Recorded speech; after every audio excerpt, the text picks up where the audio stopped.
Let me ask you a question. How did you get good at something that really matters to you? How did you learn to be good at something that really matters to you? It's an interesting question if you're interested in learning. We don't ask it very often. And you don't have to answer now, but in your head, think about this question. As you're thinking about this question, maybe you're wondering, well, what does he mean by matters to me? And like a good starting point is things that maybe took you a while to learn to be good at, or things that you would associate with your identity. Like when you think about who you are and what you do, something that matters to you. And when you're wondering about, oh, how did I get good at this thing, like, allow yourself to think broadly. For example, who were the people that you interacted with as you got better at this thing? Or what were the challenges you encountered? What were the difficulties that you had to overcome? What were the mistakes that you made?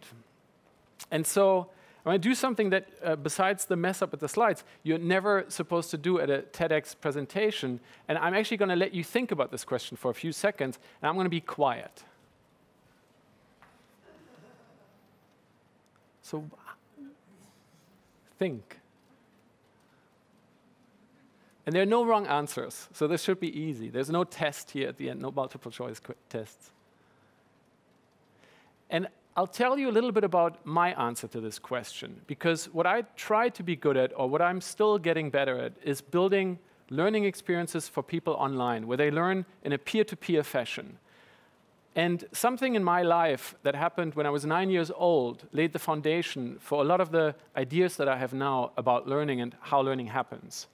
And when I was 9 years old, I taught my sister how to ride a bike. I have a sister, her name is Lisa, she's 4 years younger than me, she's lovely, she lives in Berlin. And when she was 5, she couldn't ride a bicycle, and so I taught her how to ride a bicycle. And there are lots of things that are similar when you think about learning and riding a bicycle. One is new ideas and new learning lets you go to new places, places you've never been to. The bicycle lets you go to new places. Also, it lets you discover things about the world, but also about yourself when you're riding the bicycle or you have a new idea. And you can never unlearn something you've learned. If you've had an amazing new idea, that idea will never leave your head in the same way that you will always be able to ride a bike. And so what are some of the things I learned from teaching my sister to ride a bicycle? The first thing I learned is that the most important, and I knew this would be totally distracting, but the most important driver for learning is passion. My sister had a hip misalignment when she was born, and so she only got to walk much later than other kids. And by the time she got to learn to ride a bicycle, she had this burning desire to go places. So she really wanted to learn to ride a bicycle. And secondly, I learned that you learn best from your peers. And not necessarily the experts. And when I say experts, in this case, I mean my dad, because he had tried to teach my sister how to ride a bicycle. It was a big failure for both of them. But I had only learned to ride a bicycle a few years before my sister, so I could empathize with the problems she was having. And when I gave her some advice, I could articulate it in a way that I knew would help her and she could understand it. The next thing I learned about learning from teaching her to ride a bike is that the best learning happens when you're not thinking about learning, but when you're doing things that you want to do, when you're working on projects that you want to work on, or when you're simply doing things. So when she learned to ride a bicycle, she got on the bicycle and she started riding the bicycle. And she was really bad at it. And then over time, she got better at it. And I think that's a beautiful model for learning, that you do something that you can be really bad at, and then over time, you get better at it. But there's no separation between now you're learning about it and now you're allowed to do it. And finally, and this is a somewhat painful lesson, more painful for my sister than me, but also for me, is that a good learning involves experimentation. It involves trying something and then not getting it right, and trying something else and not getting it right.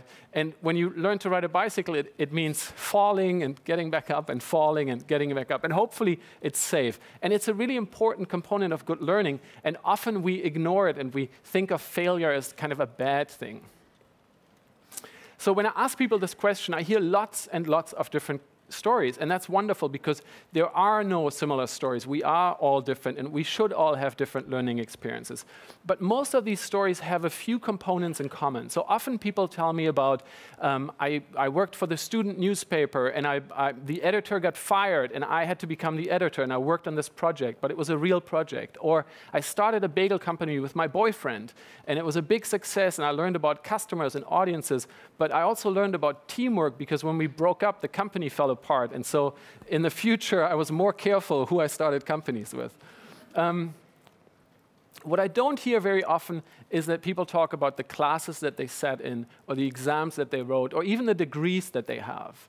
And that's not to say that there isn't a lot of really good learning that happens at universities and schools. Like those 4 components that I showed before, a lot of that happens at universities as well. But sometimes we pay attention to the wrong kinds of things. So we pay a lot of attention to lectures, for example. And it turns out lectures are not a very engaging way to learn anything. This is a picture of one MIT student's week. And it shows you on this graph the level of engagement that this student felt throughout the week. And the lowest engagement throughout the entire week was during sitting in lectures. So it was lower than when they were watching TV. It was lower when they were sleeping even. It was lower than when they were doing chores. The lowest level of engagement is when you're sitting in a lecture and there's some person standing on the stage and talking at you, which is a little ironic because that's exactly what I'm doing right now. So anyway, why is so much, when we talk about learning and education, why is so much of what we talk about similar to classes and lectures when we know that some of it doesn't work? And I did find a particularly bad picture of a classroom, I admit that, but I wanted to make the point. A lot of our mental models and images are driven by 12 years of experience of sitting in classrooms. So we don't often think about, is that really the best way to learn? We just think about, well, that's the only way you can learn because we've all done this for 12 years, and then, for some of us, even more years at university. But what could we imagine learning to look like if we could let go of this mental model and we could replace it with a mental model that looks like this? This is a picture of the internet. It's a picture of a network of networks. It's a picture of connections. And to me, most importantly, it's connections between people.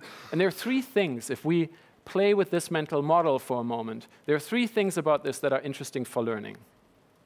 One is everybody is a creator. Everybody can participate. Everybody can speak with the same voice.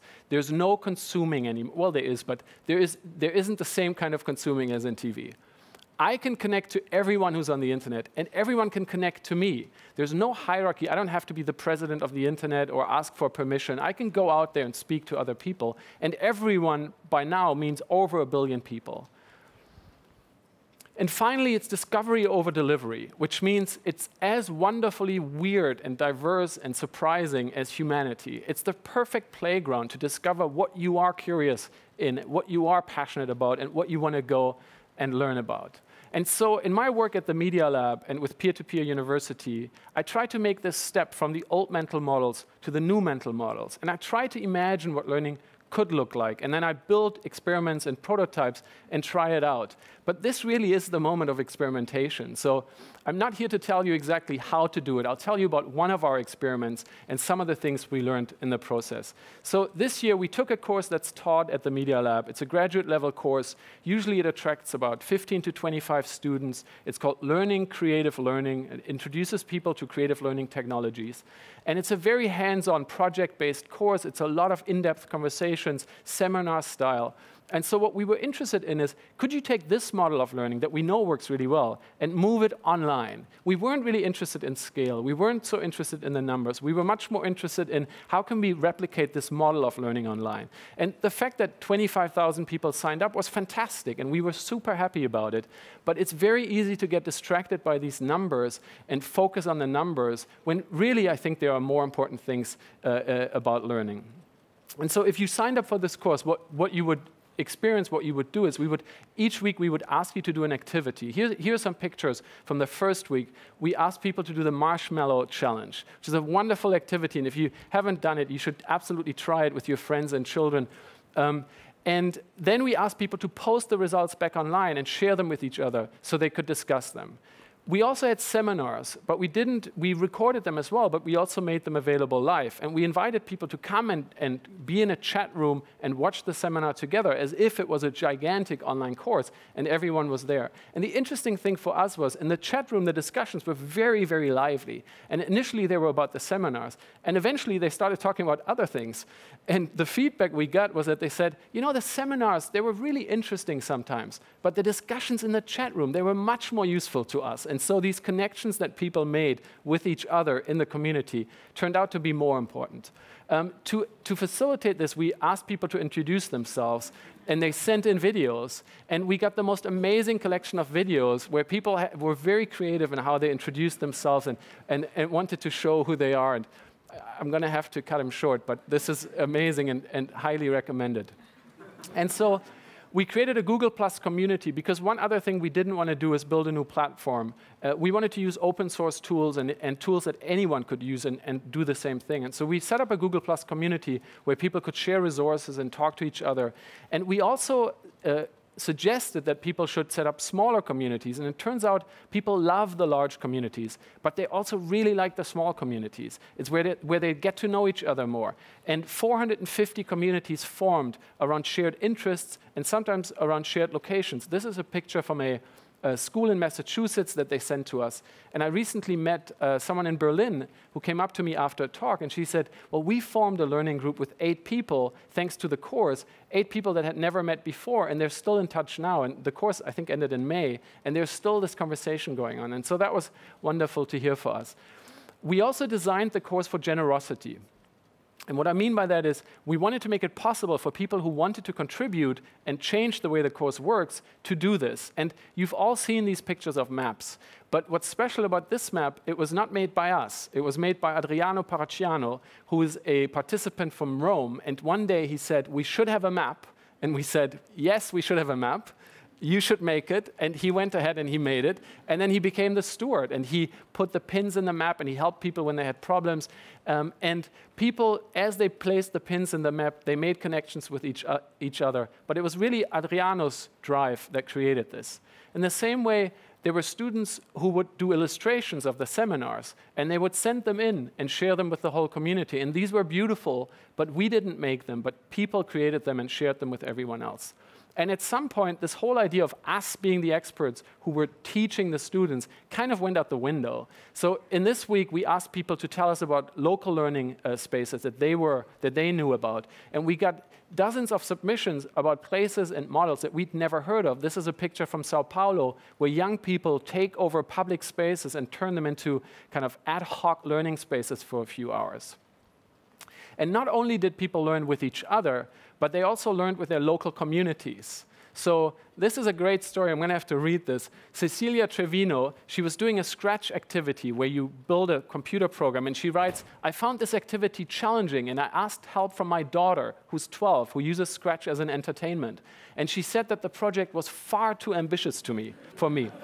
And so I love this, that people are reaching out to their children.